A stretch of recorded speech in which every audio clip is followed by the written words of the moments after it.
Hola hermanos, en la edición pasada comenzamos un artículo en el que demostramos que la versión católica de la Biblia y la que los cristianos han utilizado desde el comienzo de la era cristiana no son iguales. En esa primera parte de este artículo demostramos con muchas pruebas incontrovertibles que los libros apócrifos, los libros no inspirados que fueron añadidos a la Biblia católica, no pueden ni deben estar en el canon de las Sagradas Escrituras. En otras palabras, la versión cristiana de la Biblia, llamada protestante por los católicos, es la correcta.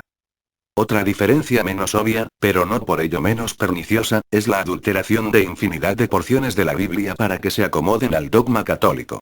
Son alteraciones sutiles a pasajes claves de la palabra de Dios que no son tan fáciles de notar para los que no están familiarizados con las Escrituras. Es más, muchos cristianos ingenuos creen, como ya se dijo en la primera parte de este artículo, que la única diferencia entre las dos versiones de la Biblia en cuestión es solamente los libros apócrifos, y por lo tanto, recomiendan indiscriminadamente la lectura de la perversión católica de la Santa Palabra de Dios.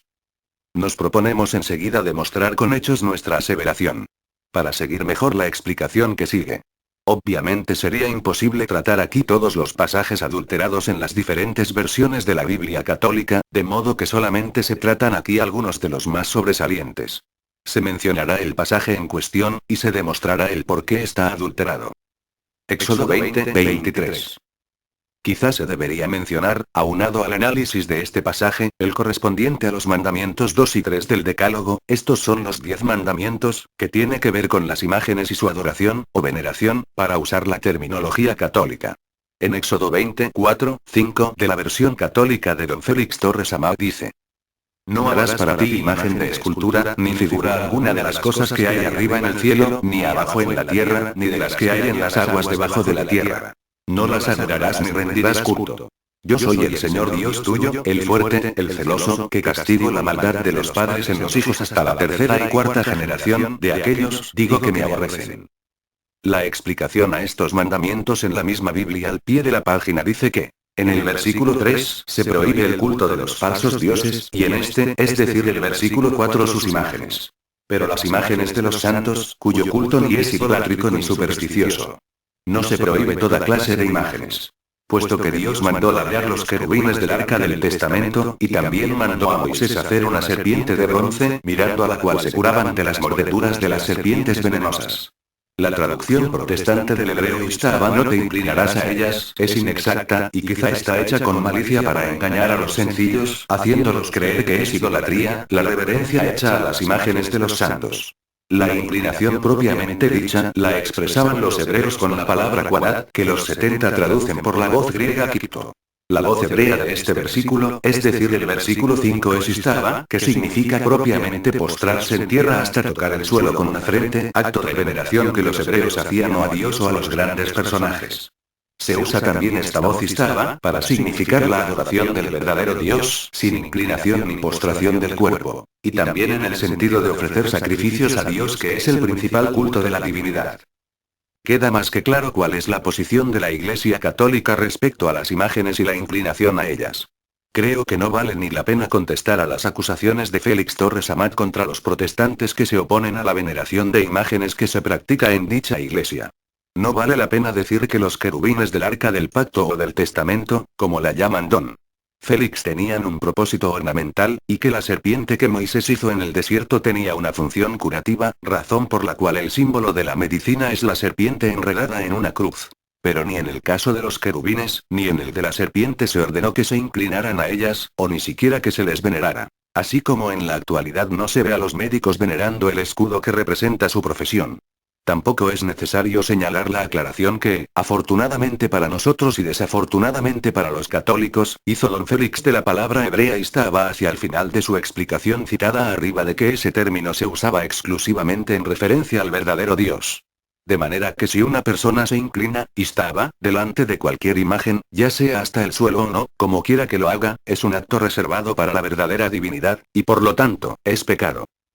Tampoco es necesario señalar que en Éxodo 24 se prohíbe hacerse imágenes de santos, y no de falsos dioses, pues el versículo dice: No harás para ti imagen de escultura, ni figura alguna de las cosas que hay arriba en el cielo, ni abajo en la tierra, ni de las que hay en las aguas debajo de la tierra. Torres Amat. Y la persona más ignorante de teología sabe que no puede haber falsos dioses en el cielo, sino que los santos, si lo fueron en verdad de acuerdo a los principios bíblicos, son los que están arriba en el cielo, y por lo tanto, es pecado el solo hecho de hacerlas. No era necesario aclarar todo lo anterior, pero ya está aclarado. Lo que sí no queremos dejar de aclarar es que el pasaje que nos ocupa, Éxodo 20:23, está pervertido en la versión católica de la Biblia. No es lo mismo decir no hagáis conmigo dioses de plata, ni dioses de oro, Reina Valera, que decir no hagan ídolos de oro o plata para adorarlos como a mí.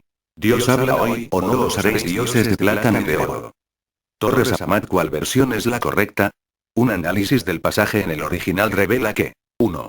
No hay palabra alguna de donde se puede traducir la palabra adorar como dice la versión Dios habla hoy. 2. La palabra iti, que en realidad es una palabra compuesta de ete y, significa conmigo o junto conmigo, pero nunca como a mí. 3. ¿No se le hace a usted sospechosa la ausencia de las palabras conmigo o como a mí como usted quiere en la versión de Don Félix Torres Amat? ¿Quiénes, entonces, son los que han pervertido la Biblia? Salmo 115 del versículo 4 al 8, Salmo 113, versículos del 2 al 16.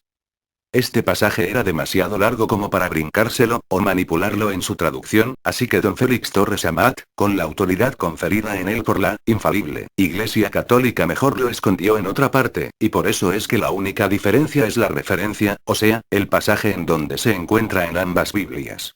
En la Reina Valera aparece en Salmo 115, 4, 8, pero en la Torres Amat en Salmo 113, 12, 16. Así, cuando algún católico vaya buscando el pasaje de Salmo 115, 4, 8, sugerido por un protestante, se va a encontrar con que los versículos dicen otra cosa, y creerá entonces que la Biblia protestante es la que está equivocada, y que le añadieron pasajes anticatólicos. Esto es fácilmente demostrable simplemente citando otras versiones de la Biblia. La también católica Dios habla hoy, siguiendo la numeración de la Vulgata Latina versión en latín de la Biblia, tiene una doble numeración a partir del Salmo 10, ya que el Salmo 9 es dividido en dos en la Vulgata. De modo que de ahí en adelante cada salmo tiene doble número hasta llegar al Salmo 147, donde juntan el 146 con el 147 para terminar con la misma cuenta de 150 salmos, como en la Biblia protestante.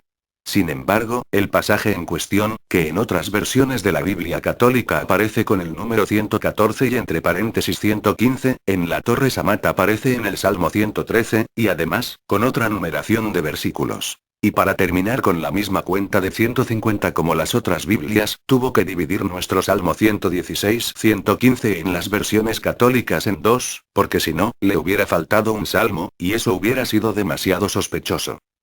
Mateo 1:25. Note que la palabra clave es hasta. Si bien es cierto que sin haberla, José María conocido, esto es, tenido relaciones sexuales, ella dio a luz un hijo. No es lo mismo que si dijera pero no la conoció hasta que dio a luz.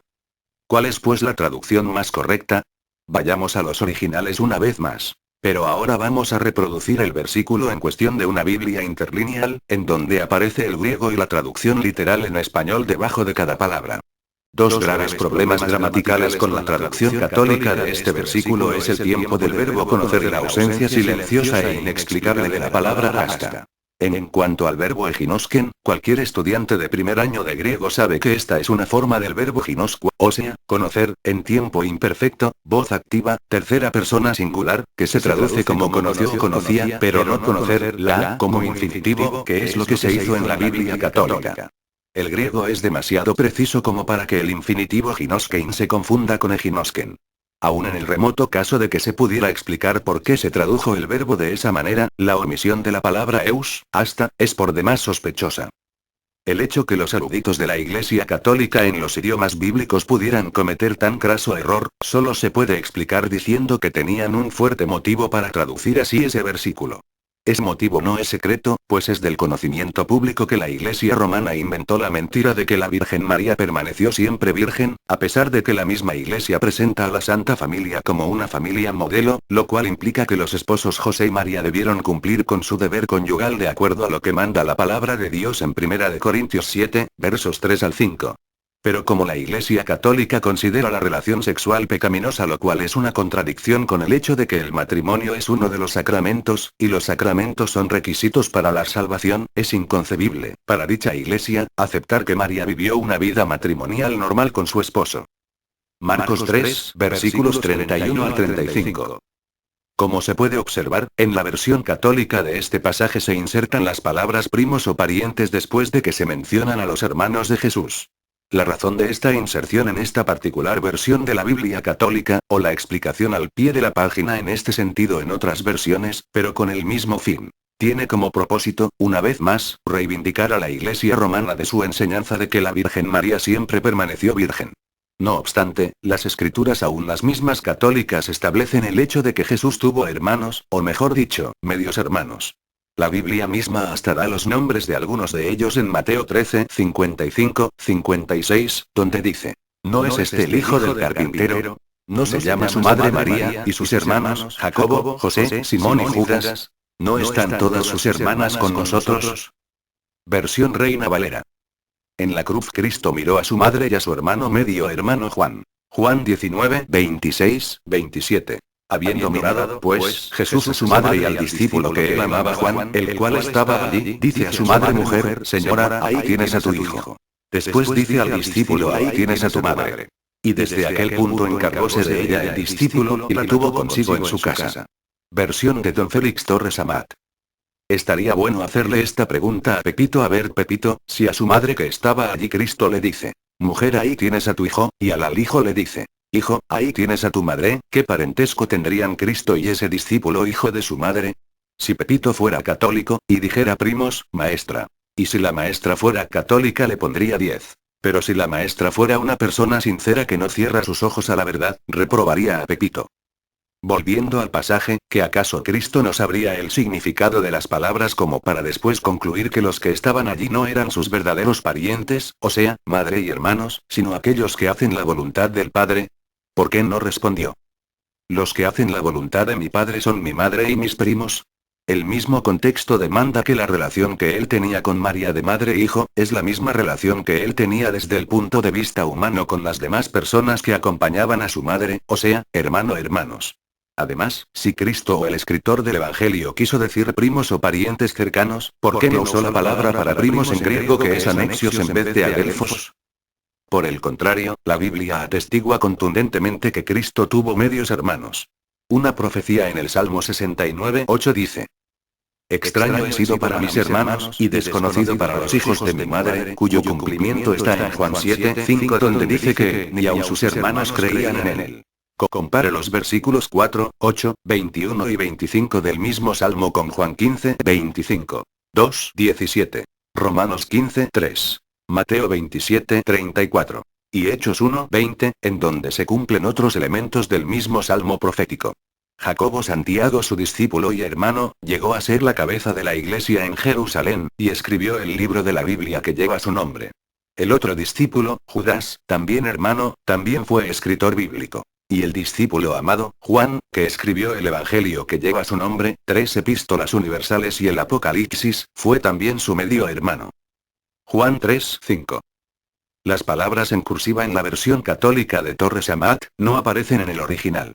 Es más, el mismo Torres Amat confiesa en que todas las palabras en letra cursiva a través de toda su Biblia, son añadidas por él, como nos lo aclaran los editores en la introducción de dicha Biblia. Hemos adoptado la tantas veces publicada y recomendada por la autoridad eclesiástica que José Miguel Petisco tradujo de la Vulgata latina, teniendo a la vista los textos originales, y que se conoce por la Biblia de Don Félix Torres Amat, obispo de Astorga, España, por haber sido este quien la dispuso y publicó. Como él, ponemos el texto bíblico en tipo ordinario, reteniendo las palabras que él intercaló, para mejor inteligencia o explicación del texto y disminuir el número de notas. Pero nótese que todas esas palabras van en letra cursiva, para no alterar en lo más mínimo el texto sagrado. Tal adición al texto bíblico fue hecha para sostener la enseñanza romanista de que por medio del bautismo de agua somos limpiados del pecado original. La refutación de tal herejía será más adelante, en el tratamiento del pasaje de Tito 3, 4, 5. Lo que por lo pronto podemos adelantar para su análisis es la siguiente pregunta. ¿Con qué autoridad el señor Félix Torres Amat, o cualquier otra persona, añade palabras al texto bíblico? Ya contestaremos a esto al tratar con Apocalipsis 22, 18, 19. Continúa en la tercera parte.